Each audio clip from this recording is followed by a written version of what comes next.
আওয়ামী লীগের সময় যে বক্তব্য দিয়েছে মন্ত্রী সাহেব সেটাই দিচ্ছেন। আমি প্রশ্ন করেছি 750 কোটির জায়গায় 17 কোটি টাকা 17,000 কোটি টাকা খরচ হলো বলে শুনছি।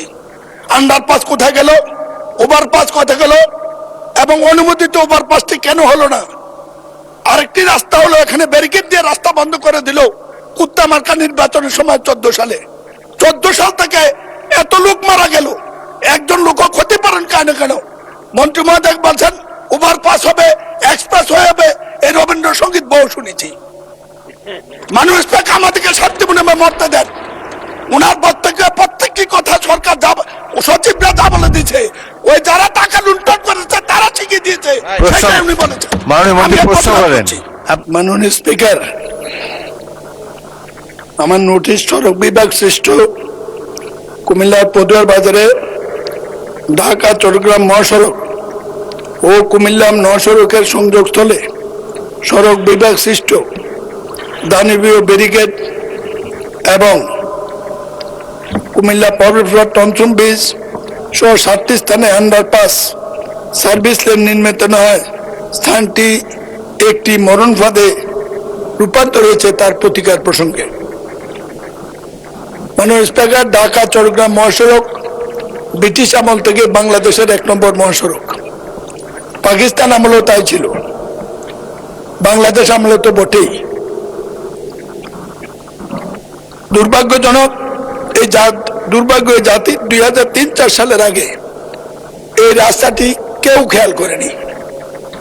দেশনেত্রী বেগম খালেদা জিয়া কুমিল্লা সফরের পরে, এরপরে তৎকালীন অর্থমন্ত্রী জনাব সাইফুর রহমান সফরের পরে এই রাস্তাটির জন্য যা চেয়েছে তাই বরাদ্দ সড়ক বিভাগকে দিয়েছে, কিন্তু কাজটা বাস্তবায়ন হয় নাই। আওয়ামী লীগ সরকারের সময় বাস্তবায়ন করতে গিয়ে এই রাস্তায় বরাদ্দকৃত টাকার চেয়ে। মাননীয় সদস্য, আপনি আগেও সংসদ সদস্য নির্বাচিত হয়েছেন, এই পর্যায়ে আপনি শুধু নোটিশটা পড়বেন, তারপরে যদি বাড়তি কোনো কথা থাকে সম্পূর্ণ প্রশ্নের সময় বলবেন। এখন জাস্ট নোটিশটা অনুগ্রহ করে পড়ে যান। দেশে অত করেনি, 2003 সাল খালি তো করেন। 750 কোটি প্রজেক্ট আমি সংক্ষিপ্ত করার চেষ্টা করছি, কারণ আপনি খুব নির্দয় মানুষ, কখন যে মাইক বন্ধ করেন ঠিক নাই। আমি জীবনে এত ভয় পাই নাই কোথাও, এখন আপনার সামনে দাঁড়াইলে যে ভয় লাগে। কথা শেষ করে আগে, মৃত্যুর আগেও মানুষ মুখে একটু পানি দেওয়ার সুযোগ দেয়, আপনি তাও দেন না।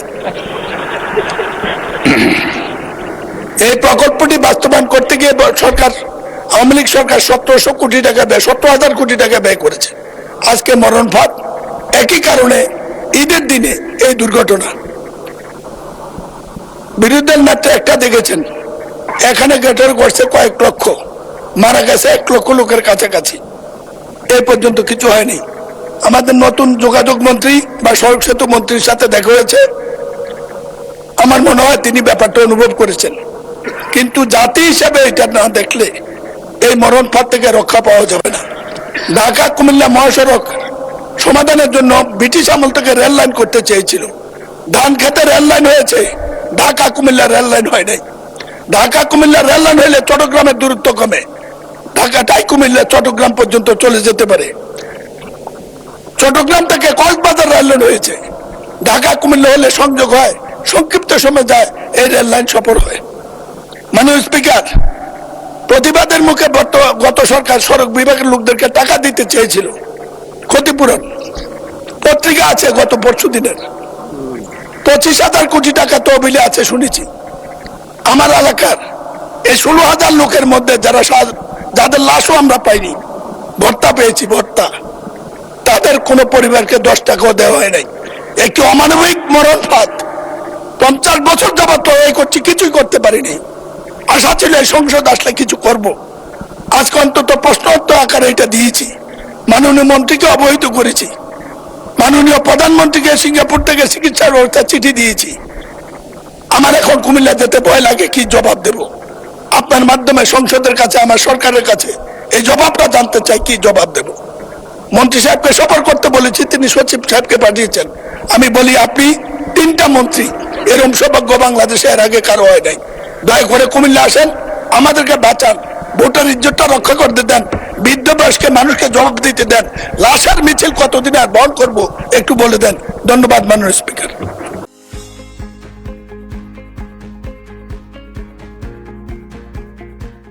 সম্মানিত সংসদ সদস্য যেটি উপস্থাপন করেছেন মহান সংসদে, তার পরিপ্রেক্ষিতে আমি অবগত করতে চাচ্ছি। ওখানে একটা ইউলুপ নির্মাণ কাজ চলমান আছে, ইতিমধ্যে অর্ধাংশ কাজ শেষ হয়েছে। এই মুহূর্তে ওই প্রকল্পের ব্যয় বাড়ানোর কোনো সুযোগ নেই, যার ফলে আমরা ভূমি অধিগ্রহণের যে ব্যয় সেটাকে সীমিত করে পূর্ত কাজের ব্যয় আরেকটু বাড়িয়ে যে বাজেট আছে সেটাকে অ্যাডজাস্ট করে এখানকার যে ওভারপাসটা আছে সেটা সম্প্রসারণ করবার জন্য আমলে নিয়ে ইতিমধ্যে নকশা প্রণয়ন করেছি। আমরা মনে করছি এই নকশা অনুসারে এই কাজটি দ্রুততম সময়ের মধ্যে শেষ করতে সক্ষম হব এবং তাতেই ওই জায়গায় যে সমস্যাটা আছে তার একটা স্থায়ী সমাধান হয়ে যাবে। আরেকটি জায়গা এখানে উল্লেখ করা প্রয়োজন বিষয়, ঢাকা চট্টগ্রাম যে মহাসড়ক আছে এটা 10 লেনে উত্তীর্ণ করবার একটা প্রকল্প ইতিমধ্যে ফিজিবিলিটি স্টাডি চলমান রয়েছে। সেখানেও আরো 3টি আন্ডারপাস নির্মাণের পরিকল্পনা সরকার ইতিমধ্যে ওই ফিজিবিলিটি স্টাডির মধ্যে আছে। পাদুয়া বাজারে যে ইউলিপের কথাটা বলা হচ্ছে সেটিকে আবার আমরা ইন্টারসেকশন যেভাবে আছে তার অধীনেও আরো 2টি আপনার আন্ডারপাস নির্মিত হবে, যার ফলে 5টি আন্ডারপাস ওই অঞ্চলে নির্মাণের পরিকল্পনা ইতিমধ্যে সরকার গ্রহণ করছে। দ্রুততম সময়ের মধ্যে বিশদ নকশা আপনার প্রণয়নের কাজ চলছে। আমরা এরপরে ডিপিপি উপস্থাপন করে এই ব্যাপারে যে সমস্যাটা আছে তা সমাধান করতে ইতিমধ্যে পদক্ষেপ গ্রহণ করেছে সরকার। ধন্যবাদ মাননীয় মন্ত্রী। মাননীয় সদস্য জনাব মোহাম্মদ মনিরুল হক চৌধুরী, আপনি এ সম্পর্কে একটি প্রশ্ন করতে পারেন। মাননীয় স্পিকার, যে কোনো সময় সবচেয়ে বেশি হতাশ হলাম আওয়ামী লীগের সময় যে বক্তব্য দিয়েছে মন্ত্রী সাহেব সেটাই দিচ্ছেন। আমি প্রশ্ন করেছি 750 কোটির জায়গায় 17 কোটি টাকা 17,000 কোটি টাকা খরচ হলো বলে শুনছি। আন্ডারপাস কোথায় গেল, ওভারপাস কোথায় গেল, এবং অনুমোদিত ওভারপাসটি কেন হলো না? আরেকটি রাস্তা হলো এখানে ব্যারিকেড দিয়ে রাস্তা বন্ধ করে দিল কুত্তামার্কা নির্বাচনের সময় 14 সালে। 14 সাল থেকে এত লোক মারা গেল, একজন লোক ক্ষতি পারেন কেন? মন্ত্রী মহোদয় বলছেন ওভারপাস হবে, এক্সপ্রেস হয়ে হবে, এই রবীন্দ্রসঙ্গীত বহু শুনেছি। মানুষ আমাদেরকে শান্তি মনে মরতে দেন।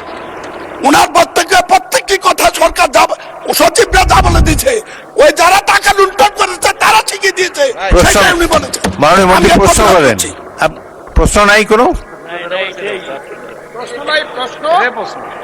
বলছি। মাননীয় মন্ত্রী, প্রকল্পটি এর আগের থেকেই বাস্তবায়ন চলমান আছে। আমরা সেখানে কেবলমাত্র নকশা সম্প্রসারণ করে বাজেট অ্যাডজাস্ট করে আমরা কাজ করতে পারছি।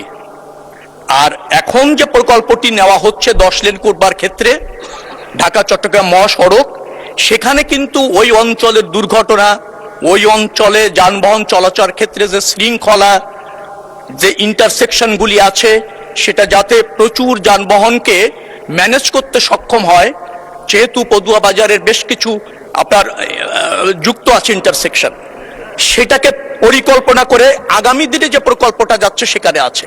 অর্থাৎ পূর্ববর্তী সরকারের আমলে যে প্রকল্পটা হয়েছিল সেই প্রকল্প যতটুকু সংশোধন করা দরকার ততটুকু আমরা করতে পারছি, এর বেশি ওই প্রকল্পে করা সম্ভব হচ্ছে না।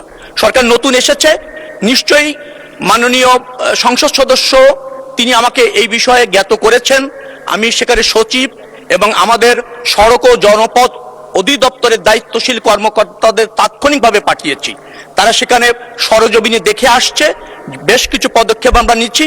দ্রুততম সময়ের মধ্যে নিশ্চয়ই মাননীয় সংসদ সদস্য দৃশ্যমান কিছু দেখতে পাবেন।